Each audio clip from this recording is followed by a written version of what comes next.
اللہ کی رحمتیں اور عنایتیں تھیں اس کا ذکر ہے۔ وَإِذِ اسْتَسْقَىٰ، اور یاد کرو وہ وقت اے بنی اسرائیل جب پانی مانگا تھا موسیٰ نے اپنی قوم کے لیے علیہ السلام میدان تیہ میں۔ فَقُلْنَا، تو ہم نے کہا تھا، اضرب، مارو، کس کو کہا تھا؟ موسیٰ علیہ السلام کو۔ اضرب، مارو، بعصاک، اپنے عصا کو، الحجر، پتھر پر۔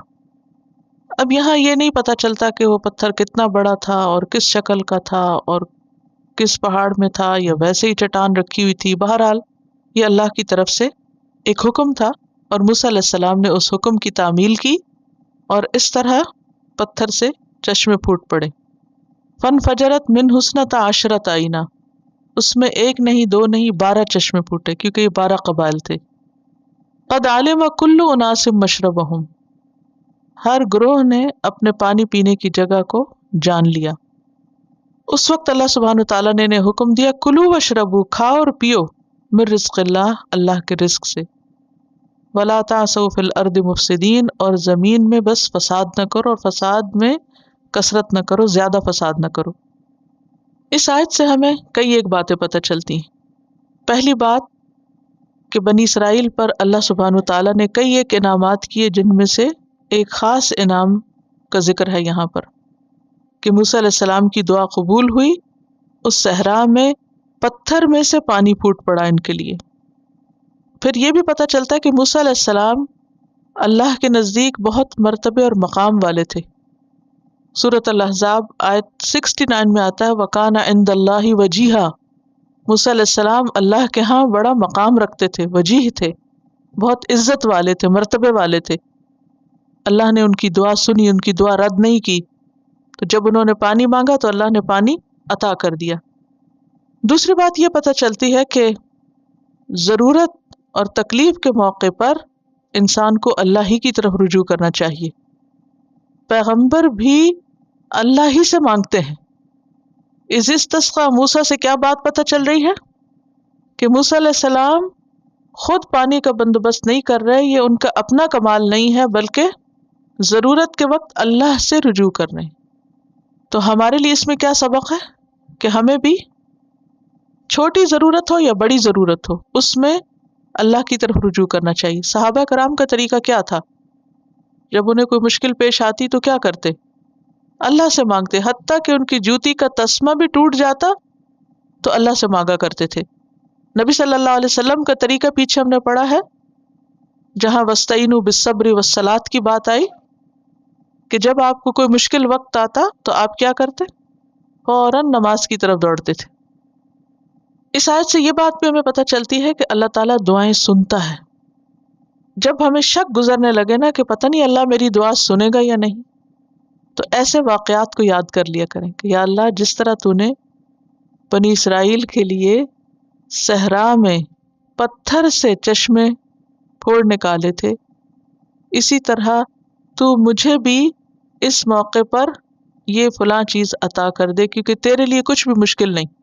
اللہ تعالیٰ پتھر سے بھی چشمے نکال سکتا، اس کے لیے کچھ مشکل نہیں۔ بعض اوقات ایسا ہوتا ہے نا، کسی کے ہاں اولاد نہیں ہوتی، کیا کہتے ہیں؟ یہ تو بانجھ ہے۔ بانجھ کا کیا مطلب ہے؟ بنجر ہے، یعنی اس میں سے اولاد پیدا نہیں ہو سکتی۔ ایسے موقع پر بھی مایوسی کی ضرورت نہیں، اسی طرح کی بات کر کے اللہ سے دعا کی جا سکتی، یا اللہ جس طرح بنی اسرائیل کے لیے تو نے پتھر سے چشمے نکالے تھے، یا اللہ تو اس بچے کو یا مجھے یا جو بھی حاجت مند ہے اس کو تو اپنی رحمت کے ساتھ اولاد عطا کرو۔ زکریا علیہ السلام کو جیسے اللہ سبحانہ وتعالیٰ نے بڑھاپے میں اولاد عطا کی تھی۔ پھر یہ بات پتہ چلتی ہے کہ کوئی بڑا ہو یا چھوٹا ہو، نیک ہو یا بد ہو، سب اللہ کے محتاج ہیں۔ موسیٰ علیہ السلام اگرچہ اللہ کے ہاں وجیح تھے، کان عند اللہ وجیہا، لیکن اس کے باوجود اس وجاہت نے ان کے اندر کسی قسم کا کوئی تکبر پیدا نہیں کیا تھا۔ ہر ضرورت کے موقع پر وہ اللہ کی طرف رجوع کرتے، اور یہاں بھی اللہ ہی کی طرف رجوع کرتے ہیں۔ اور حقیقت یہ ہے کہ امن یجیب المضطر اذا دعاہ ویکشف السوء، ہے کوئی جو بے قرار کی دعا سنے، یعنی اس کے سوال کا جواب دے جب وہ اسے پکارے اور اس کی تکلیف دور کر دے۔ تو ہمیں اس بات کا یقین ہونا چاہیے کہ سب تکلیفیں دور کرنے والا دراصل اللہ ہی ہے، اس سے مانگنے میں کبھی بھی دیر نہ کریں اور اس سے مانگنے سے کبھی بھی نہ جھجکیں، اور کبھی یہ نہ سوچیں کہ یہ ہونا ہی نہیں تو مانگنے کی کیا ضرورت ہے۔ بعض چیزیں ہم کیوں نہیں مانگتے اللہ سے؟ کیونکہ ہماری عقل کہتی ہے کہ یہ پاسبل نہیں ہے، اس لیے تکلیف ہی نہ کرو مانگنے کی۔ تو یہ شیطان ہے جو ہمارے دلوں میں وسوسے ڈالتا ہے کہ مانگنے کی ضرورت نہیں، مانگنا چاہیے، چاہے آپ صحرا میں کھڑے ہوں اور چاہے آپ پتھروں کے بیچ میں ہوں اور پانی کا کوئی انتظام نہ ہو۔ انتہائی محتاجی کا وقت ہے نا یہ، چونکہ ایک دو لوگ نہیں تھے، لاکھوں کی تعداد میں تھے، اور وہاں پر جہاں ہر طرف صحرا ہی صحرا، ریت ہی ریت، اس موقع پر اللہ سبحانہ تعالیٰ نے اتنی بڑی رحمت کی ان پر، وہ اللہ ہم پر بھی رحمت کر سکتا ہے۔ پھر یہ ہے کہ اللہ چونکہ ہر چیز پہ قادر ہے اور وہ بخیل نہیں ہے، وہ دیتا ہے، لیکن ہم نے داتا اوروں کو بنا رکھا ہے۔ اور اس آیت سے یہ بھی پتہ چلتا ہے کہ یہ موسیٰ علیہ السلام کا ایک معجزہ تھا۔ اللہ سبحانہ تعالیٰ نے موسیٰ علیہ السلام کے ذریعے پانی دیا، یہ بھی تو کر سکتے تھے نا کہ زمین کو حکم دیتے، جیسے نوح علیہ السلام کی قوم پر جب عذاب آیا تھا تو اللہ کے حکم سے کیا وہ زمین بھی ابل پڑی، آسمان بھی بہنے لگا اور ساری قوم ڈوب گئی۔ تو اب بھی ہو سکتا تھا اللہ تعالیٰ حکم دیتے زمین کو، زمین تو پانی نکال، اور وہ نکال دیتی، اذا اراد شیئا ان یقول له کن فیکون۔ لیکن اللہ سبحانہ تعالیٰ نے زمین کو براہ راست حکم نہیں دیا، موسیٰ علیہ السلام نے مانگا، انہیں کو حکم دیا اور ایک سبب دکھایا، اور اس سے قوم کو یہ بھی بتانا مقصود تھا کہ تمہارا لیڈر تمہارے حق میں بہت خیر خواہ ہے، تم پر مہربان ہے، شفیق ہے، رحیم ہے، جیسے نبی صلی اللہ علیہ وسلم بھی اپنی امت کے لیے، اپنے لوگوں کے لیے کیا تھے؟ شفیق تھے۔ اس سے یہ بھی پتہ چلتا ہے کہ ایک لیڈر کو اپنی قوم کی ضروریات کا بھی علم ہونا چاہیے اور ان کو پورا کرنے کے لیے تگ و دو بھی کرنی چاہیے۔ اور پھر یہ ہے کہ پیغمبروں کے معجزات ہوتے ہیں، اسی طرح کا ایک معجزہ نبی صلی اللہ علیہ وسلم سے بھی ثابت ہے۔ صلح حدیبیہ کے موقع پر 1400 لوگ تھے آپ کے ساتھ، اور حدیبیہ کے مقام پر کافی وقت کھڑے ہونا پڑا تھا۔ اب کیا ہوا کہ لوگوں کے پاس پانی نہیں تھا، تو نبی صلی اللہ علیہ وسلم کے پاس آئے اور کہنے لگے کہ اللہ کے رسول صلی اللہ علیہ وسلم پانی نہیں ہے، اور آپ نے ایک لگن منگوایا۔ لگن کیا تھا؟ جیسے ایک بکٹ ہوتی ہے پانی، اور اس میں آپ نے اپنا ہاتھ ڈال دیا، اور جو ہی آپ نے ہاتھ ڈالا آپ کی انگلیوں سے اسی طرح پانی نکلنے لگا۔ 1400 صحابہ اس پانی سے سیراب ہوئے، اور وہ پانی نکلتا رہا اور نکلتا رہا، ہاتھ سے، پتھروں سے نہیں، زمین سے نہیں، کیونکہ پانی آنے کے دو ذرائع ہیں، یا آسمان سے آتا ہے بارش کی شکل میں، یا پھر کیا ہوتا ہے؟ زمین سے نکلتا ہے۔ اور یہاں تو پتھر زمین پر ہی تھا نا جب موسیٰ علیہ السلام نے عصا مارا، لیکن نبی صلی اللہ علیہ وسلم نے تھوڑے سے پانی کے اندر ہاتھ رکھا اور انگلیوں سے پانی نکلتا رہا، نکلتا رہا، نکلتا رہا۔ اور ہو سکتا ہے کوئی کہے کہ ہماری عقل میں تو یہ بات سمجھ نہیں آتی۔ بات یہ کہ جس کو اللہ کی عظمت سمجھ میں آ جائے تو اس کے لیے ایسی باتیں سمجھنا کچھ مشکل نہیں، کہ ہر چیز اللہ کے ہاتھ میں ہے، وہ قادر ہے، قادر مطلق، اس کو کسی کے مشورے اور کسی سے پوچھنے کی بھی ضرورت نہیں ہے۔ پھر اس آیت سے یہ بات بھی پتہ چلتی ہے اللہ سبحانہ تعالیٰ نے 12 چشمے نکالے، تقسیم کر دیا ان پر سب کچھ، کیونکہ سارے ہی حقدار تھے اور ہر ایک کا حصہ مقرر کر، جیسے وراثت میں اللہ سبحانہ تعالیٰ نے ہر حقدار کے حق خود تقسیم کیے تاکہ لوگ آپس میں نہ لڑا کریں۔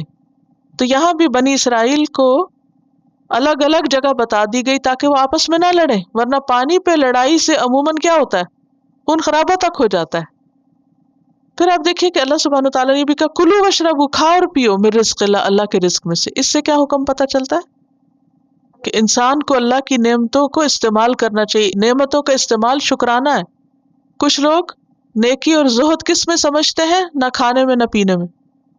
قرآن مجید سے ہمیں پتہ چلتا ہے کہ کھاؤ اور پیو، اسراف نہ کرو، حد سے نہ بڑھو، حد سے بڑھنا درست نہیں۔ حد کے اندر کھانا پینا عبادت ہے۔ وَلَا تَعْثُوا فِي الْأَرْضِ مُفْسِدِينَ۔ جب اللہ تعالیٰ اتنے بڑے احسانات کرے، اتنی نعمتیں بھیجے، تو انسان کو کیا نہیں کرنا چاہیے؟ فساد نہیں کرنا چاہیے۔ فساد کس سے ہوتا ہے؟ گناہوں کی کثرت سے۔ گناہ فساد کا ذریعہ بنتے ہیں، انسان کی اپنی غلطیوں سے فساد ہوتا ہے۔ سورۃ الروم کی آیت 41 ہے جس میں آتا ہے ظہر الفساد فی البر والبحر بما کسبت ایدی الناس۔ خشکی اور سمندر میں فساد برپا ہو گیا لوگوں کے اپنے ہاتھوں کی کمائی سے، اپنے کیے کی وجہ سے۔